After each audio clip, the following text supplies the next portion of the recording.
Thalassery social welfare ട്രസ്റ്റിന്റെ സംരംഭമായ ധർമ്മടം പടിക്കടവ് റോഡിൽ പ്രവർത്തിക്കുന്ന സ്നേഹക്കൂട് സേവന വഴി 7 ആണ്ട് തികച്ച് 8ാം വർഷത്തിലേക്ക് കടക്കുകയാണെന്ന് സംഘാടകർ വാർത്താ സമ്മേളനത്തിൽ അറിയിച്ചു. ഒരു സ്നേഹസദ്യ എന്ന രീതിയിലുള്ള ഒരു പരിപാടിക്ക് തീരുമാനിച്ചത് ജനുവരി 12 12 ഞായർ വൈകുന്നേരം 5:30 ശേഷം സ്ഥലം ബിഷപ്സ് ഹൗസിനടുത്തുള്ള സെന്റ് ജോസ് സ്കൂളിന്റെ മൈതാനത്താണ് പരിപാടി.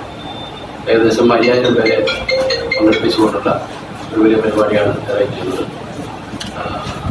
ആർട്ടിസ്റ്റുകളായ റിമി ടോമി, മധു ബാലകൃഷ്ണൻ, സാഗരിക, സിനി വർഗീസ്, അരുൺ ഗോപൻ തുടങ്ങിയ വിവിധ ആർട്ടിസ്റ്റുകൾ ഓപ്പണിംഗ് ഡാൻസും സംഗീത നിശയും എല്ലാം ആ ചടങ്ങിൽ നമ്മൾ ഏർപ്പാട് ചെയ്തിട്ടുണ്ട്.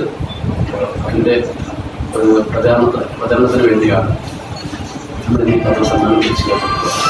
ഒറ്റപ്പെടലിന്റെ വ്യതയിൽ കഴിയുന്ന പ്രായമായ അമ്മമാർക്ക് ഇതിനകം സ്നേഹത്തിന്റെയും കരുതലിന്റെയും അഭയകേന്ദ്രമായി മാറിക്കഴിഞ്ഞ സ്നേഹക്കൂട് വിപുലീകരണത്തിന്റെ ഭാഗമായി പാലിയേറ്റീവ് കെയർ ആശുപത്രിക്കും ഫിസിയോതെറാപ്പി യൂണിറ്റ്, ഡയാലിസിസ് സെന്റർ എന്നിവ ആരംഭിക്കുമെന്ന് ഭാരവാഹികൾ അറിയിച്ചു.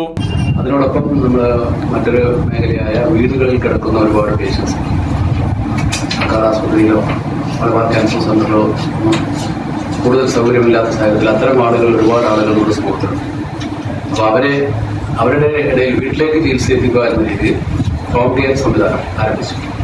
അതിന് നമ്മുടെ ഒരു സുഹൃത്ത് ഒരു വാഹനം തന്നു. ആ വാഹനം കിട്ടിയതിൻ്റെ അടിസ്ഥാനത്തിൽ ആ വാഹനം ഉപയോഗിച്ചുകൊണ്ട് ആരോഗ്യ മേഖലയിൽ പ്രവർത്തിക്കുന്ന നഴ്സുമാർ ഉൾപ്പെടെയുള്ളവരും ആരോഗ്യ പ്രവർത്തകരും ഉൾപ്പെടെ ആ വാഹനങ്ങളിൽ വീടുകളിലെത്തി ചികിത്സ ചെയ്തു കൊടുക്കുകയാണ്. അപ്പോൾ 200-ലേറെ വീടുകളിൽ ആ ചികിത്സാ സംരംഭം നടക്കുന്നുണ്ട്.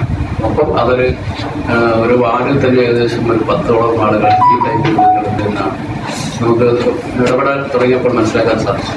ഇതിന്റെ പ്രവർത്തനങ്ങൾക്ക് വേണ്ടി പൊതുജന സഹായവും സഹകരണവും അത്യന്താപേക്ഷിതമാണെന്നും സംരംഭത്തിന്റെ പൂർത്തീകരണത്തിനായി ജനുവരി 12 തലശ്ശേരിയിൽ സ്നേഹസന്ധ്യ എന്ന പേരിൽ സംഗീത പരിപാടി സംഘടിപ്പിക്കും. ഹൊളാവേ റോഡിലുള്ള സാൻജോയ് സ്കൂളിലാണ് പരിപാടി സംഘടിപ്പിക്കുന്നത്. പ്രമുഖ ഗായകരായ മധു ബാലകൃഷ്ണൻ, റിമി ടോമി, അരുൺ ഗോപൻ, സാഗരിക, സിനി വർഗീസ് തുടങ്ങിയവർ ഗാനാലാപനം നടത്തും. ഗാനമേളയ്ക്കുള്ള പ്രവേശനം പാസ് മൂലം നിയന്ത്രിക്കും. പത്രസമ്മേളനത്തിൽ MP Aravindakshan, Raveendran Poyilur, major P Govindan, PV Lakshmanan, PK Vasanthan, KS Srinivasan, Smilesh Vachali, VC Vasanth എന്നിവർ അറിയിച്ചു. സമഗ്ര ന്യൂസ് തലശ്ശേരി.